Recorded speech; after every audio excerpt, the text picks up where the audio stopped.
Если я русская, значит, я должна ему во всем подчиняться. По голове ударил, прямо вот в живот мог пинать. Я тебе вообще руки-ноги завяжу и в подвал брошу. Там тебя никто не найдет. Я была уже там как грушей. У меня даже нет зубов. Не было вообще ни дня, когда бы к вам относились как к женщине. С уважением. Такого нет. Вообще. Вы хотите его наказать или просто хотите это все забыть? Нет слов для него просто. Поэтому я хотела убежать. Почему до этого так долго терпели? Я все выдержу.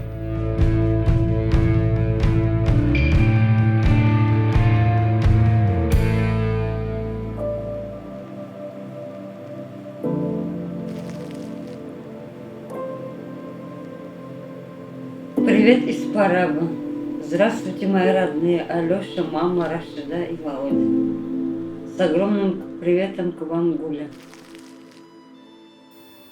Вы сейчас начали улыбаться. Да, да. Вчера я первый раз засмеялась. Как на небесах летаю. До сих пор мне не верится. Просто я в шоке до сих пор. Я представляю, как вам сложно в это поверить. И мне, конечно, тяжело вас спрашивать про все то, что произошло, но придется это все вспомнить еще раз. Расскажите, когда вы уехали, почему вы уехали, что тогда произошло? В 90-м году я отсюда уехала. В то время еще Союз был. И вас пригласил мужчина? Да. Замуж позвал. Да. А как вы познакомились? В то время я еще была совсем глупой. Всем верила, всем доверяла. А сколько было лет? Мне было 18 лет. 18 лет. Да. А познакомились вы с ним как? Ну, мы работали на ферме вместе, в колхозе. Здесь, в Уфе. Да. Ничего не подумав, уехала с ним. Расскажите про тот день, когда вы приехали. Что произошло именно в тот день? Приехали в Туркменистан ночью, на 31 декабря. Он уже сначала, когда мы уже снова вот с этих дней, он уже накладывал на меня руку. Уже? Да. А что было первой причиной, когда он ударил? Ну, без причин. Если я русская, значит, я должна ему во всем подчиняться, ходить по струночке. Вот так. Он туркмен, я все-таки русская. Просто он меня хотел как служанку там. Поэтому я хотела убежать. Но вы не были в браке. Нет, Вы его любили? нет. Почему поехали? Но я думала, Туркменистан это сказка. Это он вам об этом рассказал? Да. А что вы ждали? Как вы представляли себе, какая будет жизнь? Ну, я думала, как у всех нормальных, приличных женщин. Как я устроюсь на работу. Все будет хорошо у нас. А я только должна быть сидеть в доме, никуда не выходить, ни с кем не общаться. Это он сразу обозначил правила, Да. когда вы приехали? Да, Потому что русская женщина. да. В тот же день у меня остался такой осадок в душе, на сердце. Я хотела сразу уехать в Россию. Потом меня на вокзале поймал он со своими друзьями, спрятал документами. Он избил тогда? Да, Сильно? да. У меня были как негативы на лице. с ним. Он один избивал или не Один. два? А вы сообщали домой? Вы писали? Я успела сестре отправить 2 письма через скорую. Потом мне приходили от нее ответы, только я эти письма не получала. Их просто рвали и выбрасывали. Я только находила отрывки из писем. А что вы в тех 2 письмах написали? Ну, что у меня все хорошо, чтобы не волновать сестру. То есть вы ничего не рассказали? Нет, потому что ей со здоровьем немножко сердце шалит у нее. Поэтому не хотела ее расстраивать. Но во второй день, во второй раз я снова сбежала от него. Прямо на следующий? Да, чтобы он вообще меня не находил. Тогда я в Туркмении вообще не знала, какие ориентиры там. Поэтому я сбежала в какой-то колхоз. Я даже не знала, где я. Потом познакомилась с одной женщиной. В этом колхозе? Да. Потом она через своих знакомых снова еще мне нашла мужа. Так с ним прожили 7 лет. И он умер. И вы были в Нормально. официальном браке или вместе сожительствовали? С официальным. В официальном браке. Он уже по-другому относился? Да. Детей у вас не было? Нет, нет. Ну, потом я еще какое-то время жила одна. Потом вот с этим последним познакомилась. Потому что мне некуда было идти. У меня не было возможности уехать оттуда. Вообще. Никаких средств. У него жена в Турции. Есть 3 детей. Когда его дети были маленькие, я за ними ухаживала. А потом, когда они повзрослели, вот эти 3 детей, они уже как не дети, а чудовища какие-то. А как это проявлялось? Ну, я не испытывала от них какое-то уважение. Служанка. Дай это, дай то. Ночью вместе спать, вот так. Ну, я ходила на работу, у людей работала там. Я обеспечивала их семью. А кем вы работали? Продукты. Вот у людей домохозяйка или в огороде работала. Но вы не были в официальном браке? То есть Нет, нет. как он с вами вообще обращался, помимо того, что использовал как служанку? Когда ему хотелось интимные отношения, тогда он, ну, в общем, в своих целях использовал. И он вас бил? Да. Расскажите, как это происходило? За что? Ну, без причин. Пока я ходила у людей работать, его друзья приходили, они вместе выпивали, у них были какие-то скандалы, и вот эти скандалы, срывы он на мне срывал свое настроение. Ногой, пяткой, может, так вот по голове ударил, или прямо вот в живот мог пинать. Или просто поднять, и он был здоровый. Просто мог вот так поднять и вот так вот. Вы, когда описываете, вы такая хрупкая, на вас смотрю, и, в принципе, дико то, что он делал. Я ему где-то вот до плеча мой рост. Просто смотришь на вас же элементарно просто сломать, это же страшно. Вообще, как на вас можно руку поднять? Я была уже там как грушей. У меня даже нету зубов, потому что он меня постоянно вот это вот рукой, вот не ладонью, а вот это вот, постоянно вот так бил. Так вот бил. И из-за этого у вас зубы? Да. Вот.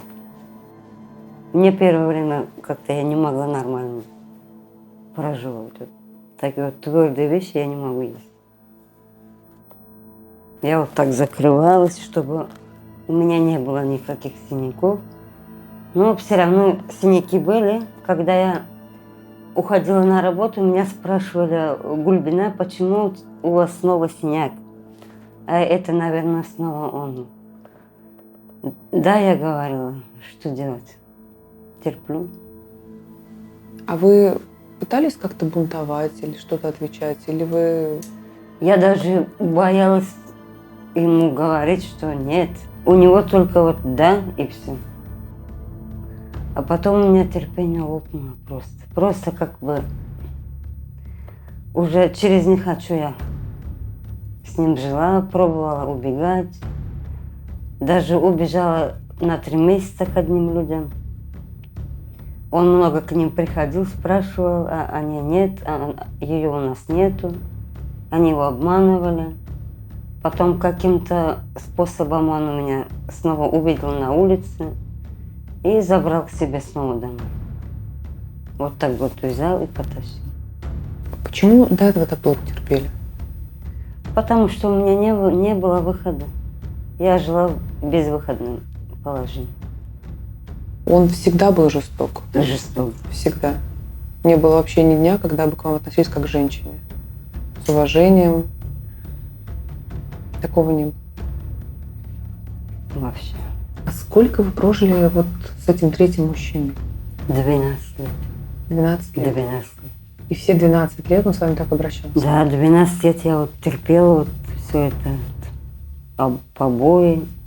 Когда я приходила с работы, то он постоянно вот лежал на улице во дворе, пьяный такой вот, герой. Когда я хотела что-нибудь приготовить, он мне не разрешал. Потому что он уже сытый, а я должна быть спать и голодной. Он запрещал вам есть? А когда мы вместе вот начинали обедать или ужин, вот обязательно вот в эти моменты он мне говорил: Илья, у тебя там вот ты, там какой-то вот запах, ты спотевшая, иди умойся. Вот. Начала выставлять свои капризы. Даже вот я на свои заработанные деньги честным трудом готовила вот ужин, покупала хлеб, я вот это вот не могла нормально питаться. То есть даже когда вы вместе были за одним столом? Да. И он вам еще угрожал? Да. Что он говорил?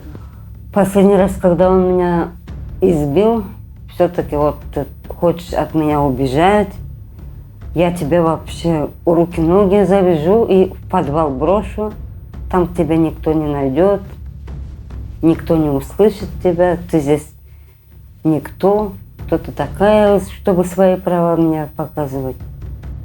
Ну и вы больше не пытались сестре писать? Ну, я уже никак не могла с ней общаться. А потом, когда я снова нашла новую работу, и у них старшая дочь в Турции. Потом их средняя дочь спросила: Гульбина апа, почему вы приходите постоянно в синяках? Неужели за вас некому здесь заступиться? Неужели у вас нет близких людей, там родных? Потом я как-то сказала: да, у меня сестра есть. И она позвонила в Турцию своей старшей сестре, и она по интернету как-то вот нашла. Потом вот такие у нас были вот такое вот состояние. Я вот смотрю на нее по телефону, как-то я ее не узнаю. Все-таки уже 31 год. Потом как-то мы не могли, она плакала, я тоже плакала. Это для меня было какое-то вот такое вот состояние, мне даже не верилось. Я ее искала, но мы ее найти не могли.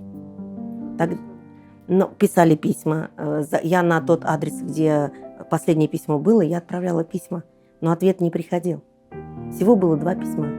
И когда я первый раз ее увидела, я была как раз на работе, нам дали возможность позвонить, и это было что-то. Я до сих пор не могу забыть тот день, когда я первый раз ее увидела.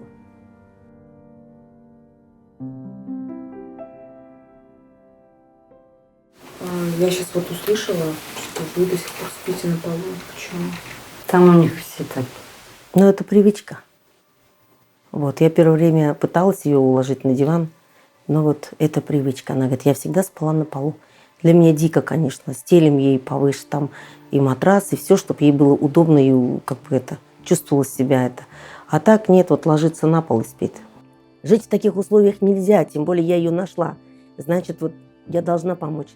У нас нет вот давно уже родителей, ни отца, ни мамы нет. Вот ради всех нас я прям поклялась тогда, что я все равно пойду, я добьюсь, я, не знаю, выкраду, если не получится. Но у меня были очень такие эти мысли разные. Но это все растянулось больше, чем на год. Да. То есть вот она вас спросила, начала искать. Вы где в этот момент были? Вы все еще жили с ним? Да, с ним жила. Потом они сказали мне, только не скажи, что мы вас нашли, что 200 нашли свою сестру. Но у меня только уже были направлены мысли на то, что наконец-то я от него избавлюсь. Надеялась, просто надеялась чудом, что меня все равно сестра как-нибудь заберет она меня оттуда. Вот только вот с этими мыслями я и жила. Надеялась, только надежды на эту я жила. Когда вы уже узнали, что сестра знает про вас, вы сбежали и жили у других людей. Да, да. Убежала к его родной племяннице. Она тоже его не уважала. И вот у нее я 2 месяца прожила. 2 месяца. Я не выходила без надобности на улицу. Вообще, когда я выходила, она смотрела туда и сюда, чтобы меня никто не видел, что я на улице куда-то ухожу. Он искал вас, Да. к ней приходил. Он к ней 1 раз приходил, она сказала: нет, у меня нету. Больше ко мне не приходи и не спрашивай ее. Я за твоей женой не слежу. Я не обязана. А что было дальше после 2 месяцев? Когда меня уже сестра сообщила, меня ночью в 4 часа утра специально вызвали такси, посадили, чтобы вообще меня никто не видел. И увезли в аэропорт. Это вообще я уже как вырвалась, как вот из клетки птица вылетает. Вот у меня тоже такое было, вот такое ощущение. Просто необъяснимо. Как вы встретились? Так я на 3 самолетах вот через пересадкой, когда вот уже в Ашхабаде, нет, в Москве, меня там на пограничной зоне продержали 4 часа. Уже обратно меня хотели в Туркмению выслать. Уже у меня какая-то там началась с ним маленькая такая вот истерика. Вот, снова я туда уеду, снова я к нему в руки попаду. И вот каким-то чудом еще вот мне пришлось, меня пропустили. Первый раз я находилась в аэропорту, я даже не умею телефоном пользоваться. И вот там вот это ваша сестра, там, она так говорит. Я смотрю куда-то вот с таким удивлением на аэропорту. Она вот: Гульбина, иди, вот мы так встретились, да, вот. Я думаю, у меня сейчас сердце точно в пятки упадет.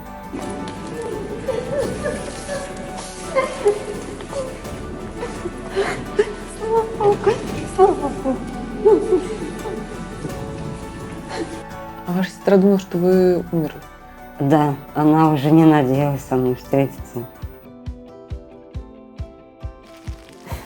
Ладно, сейчас что плачешь-то уже? Приехала в тапочке, в своем национальном платье. Она идет, мы ее ждем. Со мной были 2 сына моих. Маленькая идет, куда идет? Она, не знаю, смотрит вперед такая. Я кричу: Гульбина, Гуля. У нее надо было видеть ее глаза. Бежит, это, ой, это вообще. Ну и так мы ее встретили. Слава Богу.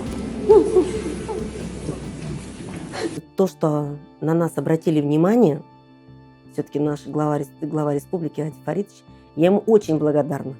Он, все люди, которые участвовали во всем этом процессе, не всех я знаю, не всех, конечно, я не могу знать, но работа была проделана очень большая. Это, не дай бог, пережить, потому что я вижу, какой она уехала и какой она стала за столько лет. Поэтому говорить о том, что это, ой, ничего страшного, побежала туда, куда побежишь? Это были 90-е годы, куда побежишь? Она всего боится, она ходит по квартире за мной, вот особенно первое время. Но и сейчас до сих пор, вот я иду на кухню, она вот это вот согнется вот так вот и идет, и ждет, что делать, а вы как? А я говорю: ты будешь чай пить, а вы?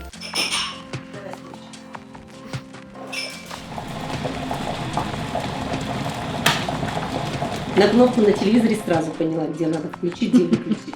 А вот заварку из пакетика, он берет его вот так вот, да, и вот так вот ложит. Я сначала не поняла, а потом увидела, думаю, что там у нее жопа плавает. Оказывается, заварка. В понедельник пойдем паспорт получать. Дадут уже паспорт. Вчера мы приехали с ней, пришли, нас уже ждали, встретили, документы нам все отдали. А вчера вечером позвонили, рабочий день еще был.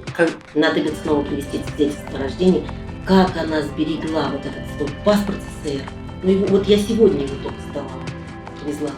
И свидетельство о рождении. Мы бы так никогда бы не доказали, что мы родные сестры. Я ухожу на работу, ее оставляю, звоню, она трубки не берет. Прихожу уже, ну, я же волнуюсь. Прихожу, я говорю, ну, я же тебе говорила, зеленую кнопку нужно нажать на телефоне. Ну, и вот так вот мы изучаем. Зато телевизор очень любит смотреть. Мы заходим с ней в магазин вместе. Она ходит, удивляется, что такие у нас богатые витрины, что все можно купить. Она говорит, папа, у вас что, говорит, хлеба нету, что ли? Я говорю, тебе хлеб надо? Спустились быстренько в магазин, купили хлеба. Вы знаете, я не знаю, но она полбулки хлеба сразу съела. Ну ладно, не стесняйся, не стыдно ничего, не стесняйся. Она полбуханки хлеба съела сразу.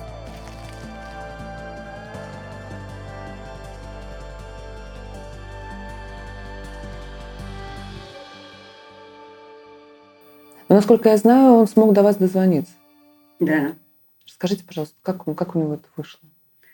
Вот, наверное, вот у тех людей, вот, которые меня нашли с сестрой, он, наверное, у них там их умолял, там просил, наверное. И они дали телефон? Это он вам на днях позвонил? Да. Что вы почувствовали, когда увидели? Вот какой-то вот,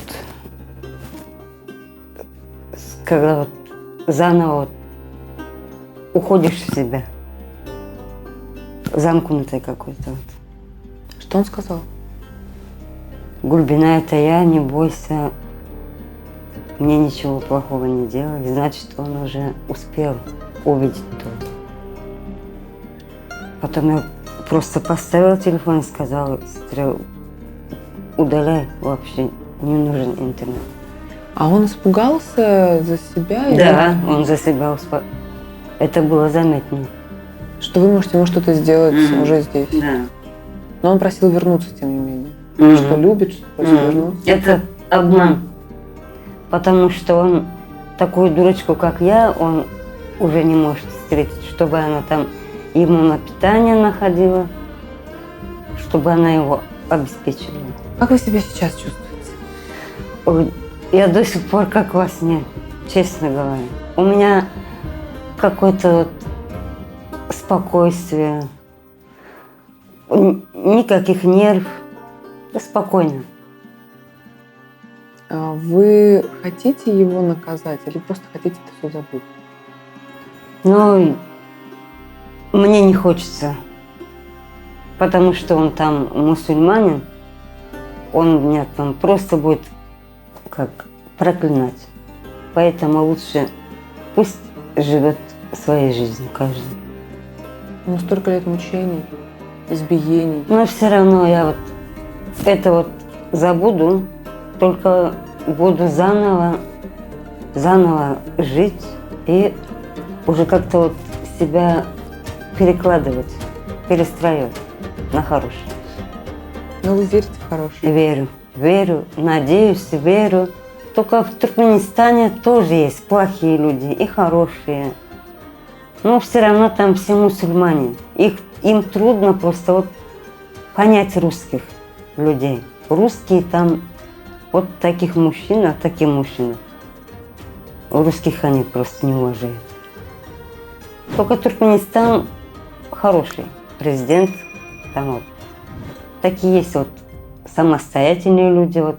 А вот такие вот бараны, с которыми вот я жила, вот это они уже вот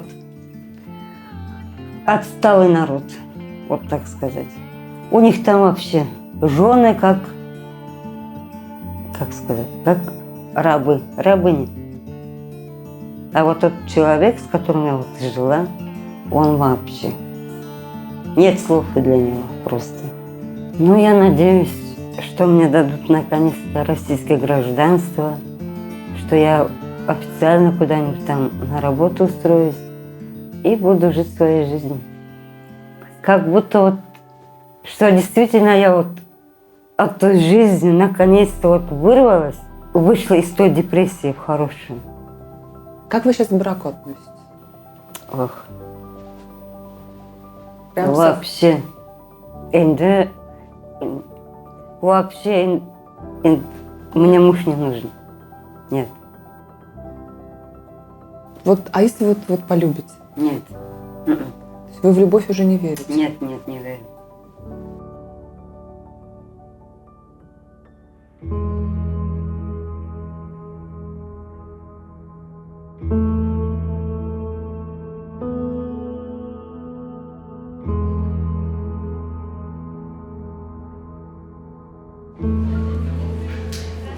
Присаживайтесь пока, я сейчас принесу ваш документ.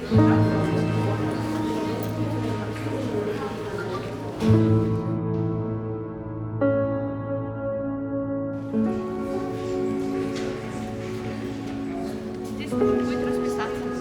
Вот ваша ручка, здесь вот подпись.